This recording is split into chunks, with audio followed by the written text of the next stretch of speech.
Assalamualaikum warahmatullahi wabarakatuh. Yang terhormat Bapak Masturi Istamar selaku dosen pengampu mata kuliah pendidikan agama Islam. Perkenalkan, kami dari kelompok 2. Kami mendapatkan tugas makalah yang berjudul Tugas dan Tanggung Jawab Seorang Muslim. Namun sebelumnya izinkan saya untuk memperkenalkan rekan-rekan saya. Yang pertama itu saya sendiri, Anas Damar Galuh, kemudian Islam Al-Hafiz Bintang Samudra Wijaya Pohan, yang kemudian Ova Mulia Arlika, dan yang terakhir Wahyu Pranata. Jadi di sini kita melakukan tugas dan tanggung jawab seorang muslim yang terdiri sub pokok bahasanya terdiri tugas dan tanggung jawab seorang muslim terhadap agama, kemudian tugas dan tanggung jawab seorang muslim terhadap diri sendiri, kemudian tugas dan tanggung jawab seorang muslim terhadap dunia akademik, kemudian tugas dan tanggung jawab seorang muslim terhadap masyarakat, dan yang terakhir tugas dan tanggung jawab seorang muslim terhadap bangsa dan negara. Jadi ada 5 sub pokok bahasan. Next. Yang pertama kita akan membahas tentang apa itu tugas dan tanggung jawab. Tanggung jawab merupakan kesadaran manusia akan tingkah laku dari perbuatannya, baik yang disengaja maupun tidak disengaja. Tanggung jawab juga berarti berbuat sesuatu sebagai perwujudan kesadaran akan kewajibannya. Jadi tanggung jawab itu sangat erat kaitannya dengan kewajiban. Kemudian di dalam Islam mengajarkan umatnya untuk memiliki sifat tanggung jawab yang telah ditegaskan dalam Al-Quran dan telah dicontohkan oleh Nabi Muhammad SAW. Sebagai umat Islam yang baik, kita wajib melaksanakan apa yang telah diperintahkan oleh Allah Subhanahu wa Ta'ala melalui Al-Quran dan Rasulullah. Tugas dan tanggung jawab kita sendiri termasuk tugas dan tanggung jawab kita terhadap agama, kemudian terhadap diri sendiri, terhadap dunia akademik, terhadap masyarakat, dan terhadap bangsa dan negara. Next, kemudian yang pertama yaitu tugas dan tanggung jawab seorang muslim terhadap agama. Kiai Haji Endang Saifuddin Ansori dalam bukunya Kuliah Al-Islam menyebutkan setidaknya ada 5 kewajiban kaum muslim terhadap agamanya, terutama yaitu agama Islam. Yaitu yang pertama mengimani Islam, kemudian mendalami ilmunya, mengamalkannya, mendakwakannya, dan membelanya. Yang pertama itu apa? Mengimani Islam berarti iman. Iman menurut bahasa berarti membenarkan dan mempercayakan. Sedangkan menurut istilah, iman adalah membenarkan dalam hati, mengingkarkan dengan lisan, dan mengamalkan dengan anggota badan. Bagaimana adalah kepercayaan yang kokoh kepada Allah Ta'ala.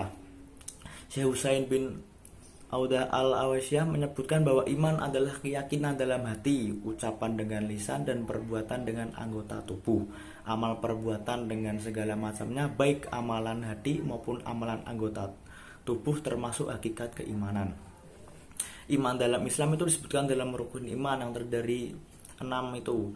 Seorang muslim wajib hukumnya mengimani apa yang ada dalam iman, mulai dari iman kepada Allah, kemudian iman kepada malaikat, kemudian iman kepada kitab, kemudian iman kepada Rasul, iman kepada hari akhir, dan iman kepada qada dan qadar. Kemudian yang kedua tadi itu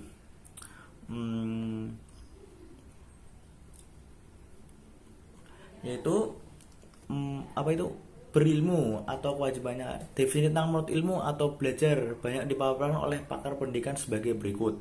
Pertama, menurut Syekh Abdul Azizi dan Abdul Majid dalam kitab At-Tarbiyatul wa Ruqut Tadris mendefinisikan belajar sebagai berikut. Belajar adalah merupakan perubahan tingkah laku pada diri atau jiwa si pelajar berdasarkan pengalaman yang sudah dimiliki menuju perubahan baru.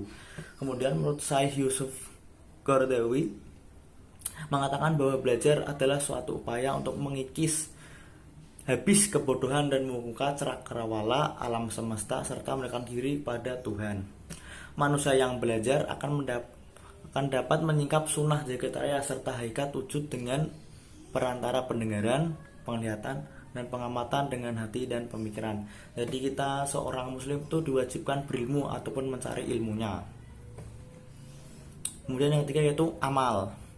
Seorang muslim kita sudah mendapatkan ilmu atau ajaran Islam ataupun yang berhubungan dengan apa itu ibadah, kita wajib mengamalkannya karena dalam Islam teori dan praktek harus seimbang dari hati dan tubuh. Konsep utama ajaran Islam ialah terdiri akidah, kemudian ibadah, muamalah, dan akhlak.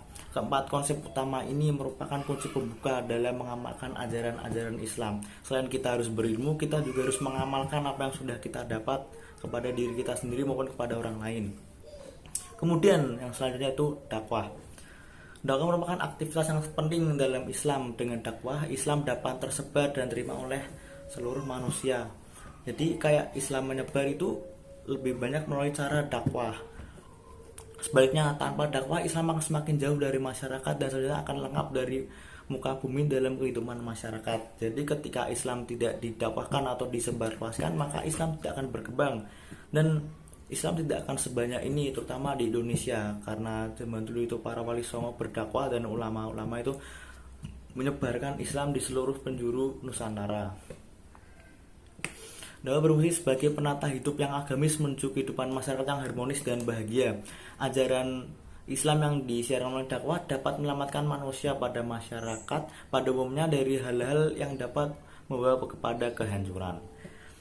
Adapun 3 unsur pokok dakwah. Yang pertama itu dakwah sebagai proses penyampaian Islam dari seseorang kepada orang lain. Seperti yang sudah saya jelaskan, bahwa dakwah itu seperti menyampaikan atau menyebarluaskan Islam dari ulama tersebut kepada orang lain atau masyarakat di tempat tersebut. Kemudian penyampaian ajaran Islam tersebut berupa amar ma'ruf nahi mungkar. Dan yang terakhir, usaha tersebut dapat dilakukan secara sadar dengan tujuan terbentuknya suatu individu atau masyarakat yang taat dan mengamalkan sepenuhnya seluruh ajaran Islam. Jadi tujuannya Islam disebarkan itu agar pemeluknya banyak dan mengamalkan seluruh ajaran Islam. Kemudian yang terakhir yaitu jihad. Jihad belum tentu itu selamanya bermakna perang, kekerasan, atau bunuh orang.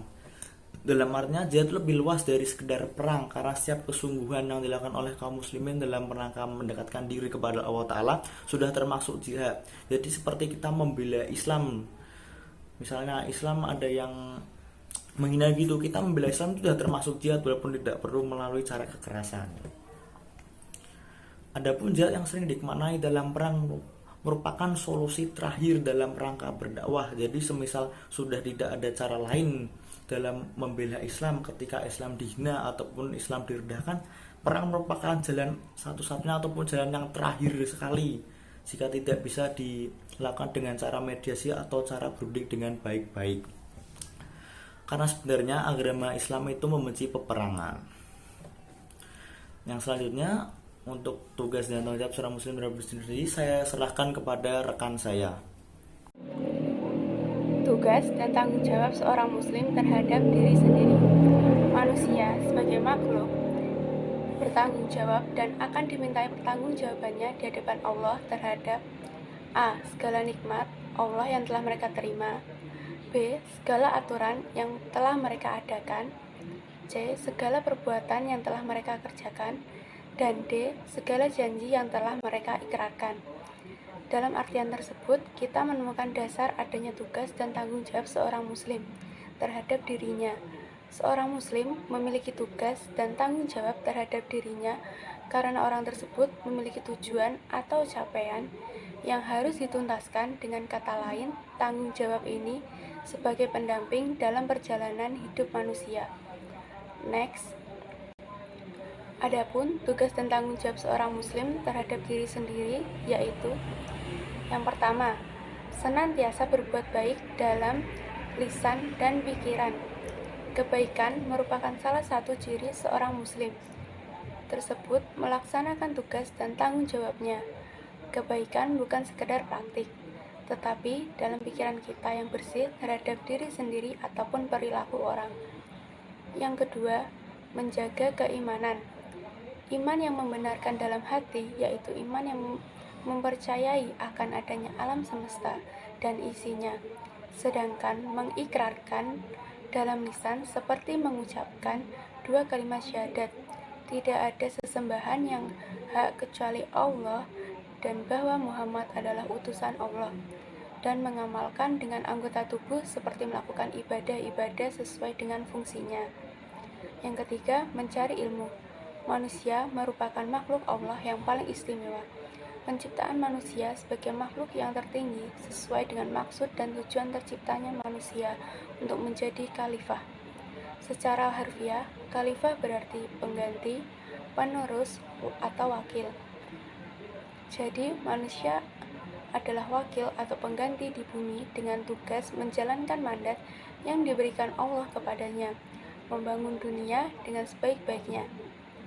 Next. Tugas dan tanggung jawab seorang muslim terhadap dunia akademik. Ilmu pengetahuan atau sains secara singkat dan sederhana dapat didefinisikan sebagai himpunan pengetahuan manusia yang dikumpulkan melalui suatu proses pengkajian secara empirik dan diterima oleh rasio. Ilmu, yaitu sains atau ilmu pengetahuan, adalah seluruh usaha sadar untuk menyelidiki, menemukan, dan meningkatkan pemahaman manusia terhadap berbagai segi kenyataan di alam manusia. Banyak istilah dalam Al-Quran untuk menyebut cendekiawan atau ilmuwan, antara lain yaitu ulama, ulul al-nuha, ulul al-ilmi, ulul al-absyar, dan ulul al-albab. Secara umum, keberadaan mereka dalam Islam adalah sebagai orang yang memiliki ilmu dan dapat berbuat atau beramal lebih dari yang lainnya. Ilmu pengetahuan diperintahkan oleh Rasulullah Shallallahu Alaihi Wasallam untuk dicari tanpa mengenal batas waktu sejak lahir hingga mati. Selanjutnya, tugas dan tanggung jawab seorang muslim terhadap akademik menurut Dr. Yusuf Al-Qaradawi ada 7, yaitu 1. Bertanggung jawab dalam hal memelihara dan menjaga ilmu, agar ilmu itu tetap ada atau tidak hilang. Yang kedua, bertanggung jawab dalam hal memperdalam dan meraih hakikatnya, agar ilmu menjadi meningkat. Yang ketiga, bertanggung jawab dalam mengamalkannya, agar ilmu itu berbuah. Yang keempat, bertanggung jawab dalam mengajarkannya kepada orang yang mencarinya, agar ilmu itu menjadi bersih atau terbayar zakatnya. Yang kelima, bertanggung jawab dalam menyebarluaskan dan mempublikasikannya, agar manfaat ilmu itu semakin luas. Yang keenam, bertanggung jawab dalam menyiapkan generasi yang akan mewarisi dan memikulkan, agar mata rantai ilmu itu tidak terputus. Yang ketujuh, bertanggung jawab untuk mengikhlaskan ilmunya untuk Allah semata, agar ilmu itu diterima oleh Allah Ta'ala.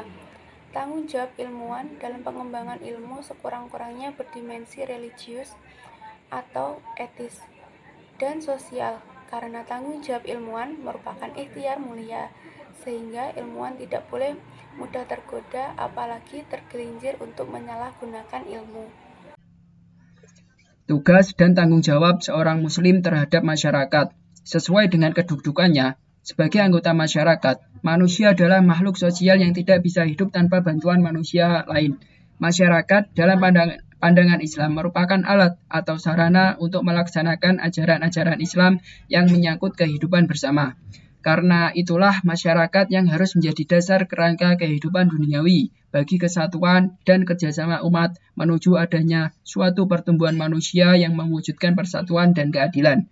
Islam mengajarkan bahwa kualitas manusia dari suatu segi bisa dipandang dari manfaatnya bagi manusia yang lain. Dengan pandangan mengenai status dan fungsi individual inilah Islam memberikan aturan moral yang lengkap kepadanya. Kelompok orang yang kehidupannya dalam hubungan manusia dan manusia berasaskan kebudayaan Islam. Itulah yang disebut masyarakat Islam. Tetapi kelompok yang hanya kehidupannya dalam hubungan antara manusia dan Tuhan saja berasaskan Islam, menurut pandangan ilmiah tidak mungkin diistilahkan dengan masyarakat Islam, melainkan masyarakat orang-orang Islam. Maka masyarakat yang hidup dalam masyarakat Islam memiliki tugas dan tanggung jawab untuk menjaga hal-hal yang tidak sesuai dengan aturan Islam. Atau dengan kata lain, ia harus mempertanggungjawabkan perilakunya dalam kehidupan masyarakat Islam secara Islami. Adapun yang harus dilakukan dalam masyarakat Islam sebagai bentuk tanggung jawab sebagai makhluk sosial diantaranya adalah 1. Meningkatkan kemakmuran masyarakat dengan iman dan takwa kepada Allah Ta'ala.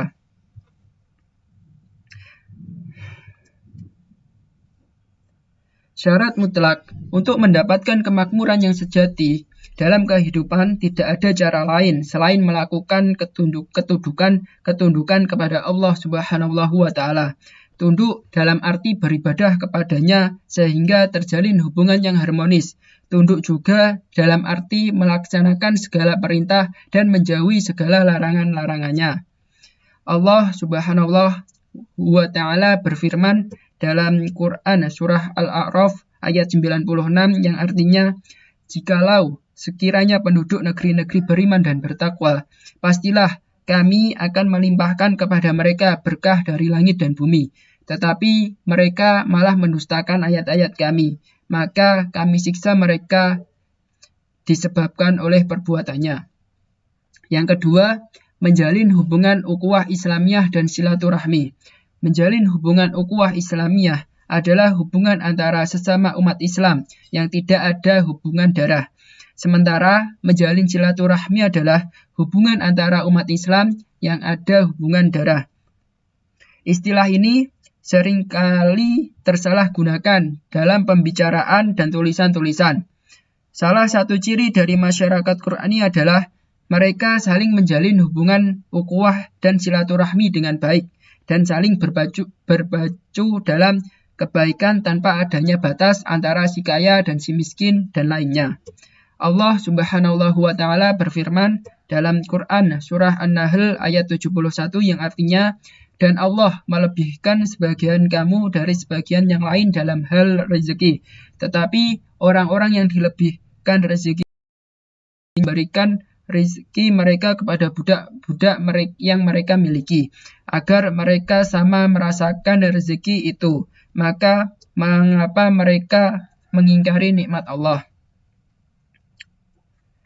Dan Allah Subhanahu wa ta'ala juga berfirman dalam Quran surah An-Nisa ayat 1 yang artinya, hai sekalian manusia, bertakwalah kepada Tuhanmu yang telah menciptakan kamu dari seorang diri, dan daripadanya Allah menciptakan istrinya, dan daripada keduanya Allah memperkembangbiakkan laki-laki dan perempuan yang banyak.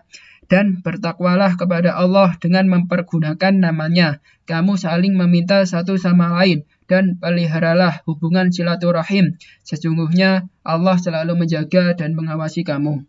Dan yang ketiga yaitu saling tolong-menolong dalam kebaikan. Masyarakat Qur'ani jauh dari sifat-sifat menyakiti, akan tetapi dekat dengan sikap saling tolong-menolong dalam kebaikan. Inilah sifat yang harus ditanamkan dalam hati anak semenjak dini. Dari Jabir radhiyallahu an, dia berkata, pada suatu hari ada dua orang pemuda sedang berkelahi, masing-masing dari kaum Muhajirin dan Ansor. Pemuda Muhajirin itu berteriak, hai kaum Muhajirin, berikanlah pembelaan untukku. Pemuda Ansor pun berseru, hai kaum Ansor, berikanlah pembelaan untukku. Mendengar itu, Rasulullah Shallallahu Alaihi Wasallam keluar dan bertanya, ada apa ini? Bukankah ini adalah seruan jahiliyah? Orang-orang menjawab, tidak ya Rasulullah. Sebenarnya tadi ada dua orang pemuda yang berkelahi, yang satu mendorong yang lain. Kemudian Rasulullah bersabda, baiklah, hendaklah seorang menolong saudaranya sesama muslim yang berbuat zalim atau yang sedang dizalimi. Apabila ia berbuat zalim atau aniaya, maka cegahlah ia, dan itu berarti menolongnya. Dan apabila ia dizalimi atau dianiaya, maka tolonglah ia. Hadis riwayat Muslim.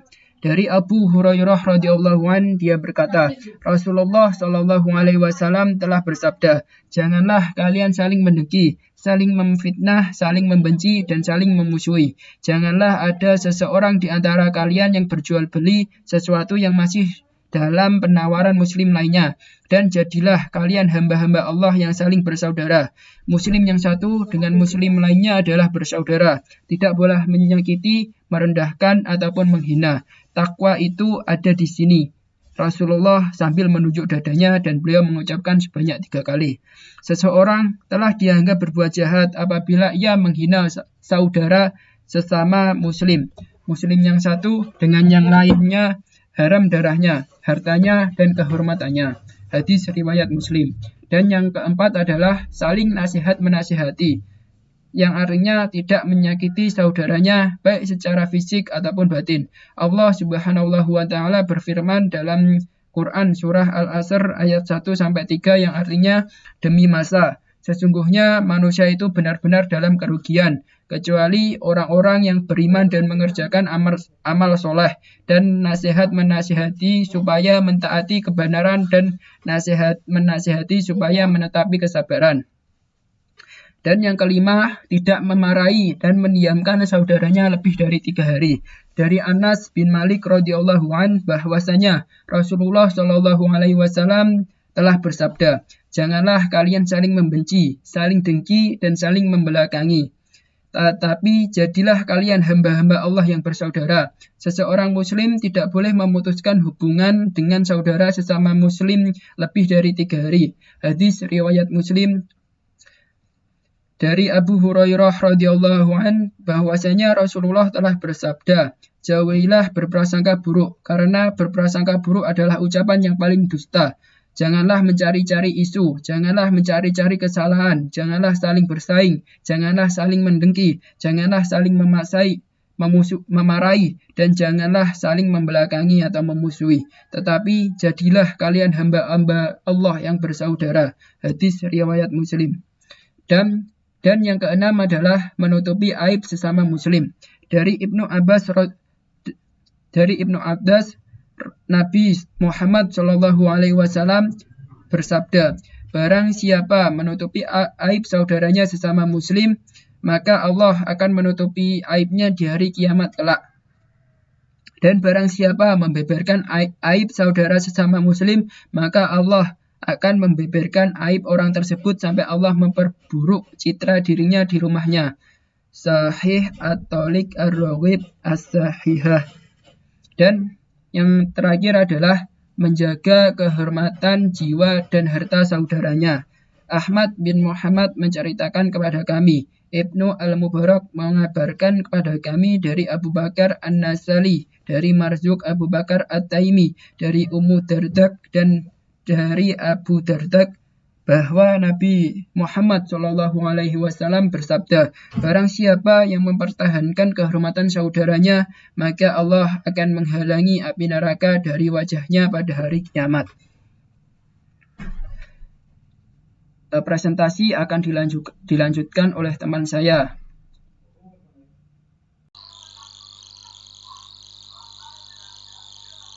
Baik, selanjutnya adalah tugas dan tanggung jawab seorang muslim terhadap bangsa dan negara. Negara adalah wilayah yang didiami oleh suatu penduduk secara tetap dan mempunyai sistem pemerintahan. Setiap individu adalah warga negara suatu negara. Dalam berpikir, berbuat, bertindak, bertingkah laku, manusia tidak dapat berbuat semaunya sendiri. Bila itu salah, maka ia harus bertanggung jawab kepada negaranya. Negara adalah suatu wilayah di permukaan bumi yang kekuasaannya baik politik, militer, dan ekonomi maupun budaya dan sosial diatur oleh pemerintahan yang berada di wilayah tersebut. Juga memiliki suatu sistem atau aturan yang berlaku bagi semua individu di wilayah tersebut dan berdiri secara independen. Syarat primer sebuah negara adalah memiliki rakyat, wilayah, dan pemerintahan yang berdaulat. Sedangkan syarat sekundernya adalah mendapat pengakuan dari negara lain. Dalam bermasyarakat, untuk mencapai tujuan kesejahteraan bersama, maka diadakannya kegiatan berbangsa dan bernegara, di mana masing-masing dari kita memiliki tanggung jawab yang sama untuk negara, yakni menjaga persatuan dan kesatuan negara dengan mengikuti hukum dan tata tertib berbangsa dan bernegara yang diterapkan di negara tersebut. Salah satu bentuk tanggung jawab bernegara adalah mempertahankan tanah airnya dari segala gangguan dan penjajah asing yang ingin merenggut kedaulatannya, baik dalam bentuk penjajahan kekayaan maupun penjajahan moral. Seorang muslim memiliki kewajiban mentaati perintah peraturan perundang-undangan, seperti yang ditetapkan oleh pemerintah sesuai ayat berikut. Hai orang-orang yang beriman, taatilah Allah dan taatilah Rasul-Nya dan ulil amri di antara kamu. Quran Surah An-Nisa ayat 59. Rasulullah SAW juga pernah bersabda, Seorang muslim wajib mendengar dan taat dalam perkara yang dia sukai atau benci selama tidak diperintahkan untuk bermaksiat. Apabila diperintahkan untuk bermaksiat, maka tidak ada kewajiban mendengar dan taat. Hadis riwayat Bukhari nomor 7144. Kesimpulannya yaitu tanggung jawab adalah kesadaran manusia akan tingkah laku atau perbuatannya, yang disengaja maupun yang tidak disengaja. Tanggung jawab juga berarti berbuat sesuatu sebagai perwujudan kesadaran akan kewajibannya. Setiap manusia memiliki tanggung jawab terhadap Allah, terhadap diri sendiri, akademik, masyarakat, dan bangsa dan negara. Tanggung jawab dalam Islam tidak jauh pengertiannya dan pengertian tanggung jawab secara umum. Tanggung jawab dalam Islam terkait dengan tanggung jawab individu pada dirinya sendiri yang berkaitan dengan Allah Ta'ala. Tanggung jawab dalam Islam terkait dengan balasan akan semua perbuatan manusia dunia ini, yaitu berupa dosa dan pahala. Semua perbuatan manusia kelak akan dimintai pertanggungjawaban di hadapan Allah Ta'ala. Sekian dari kelompok kami. Apabila salah kata mohon dimaafkan. Jazakumullahu khair. Wassalamualaikum warahmatullahi wabarakatuh.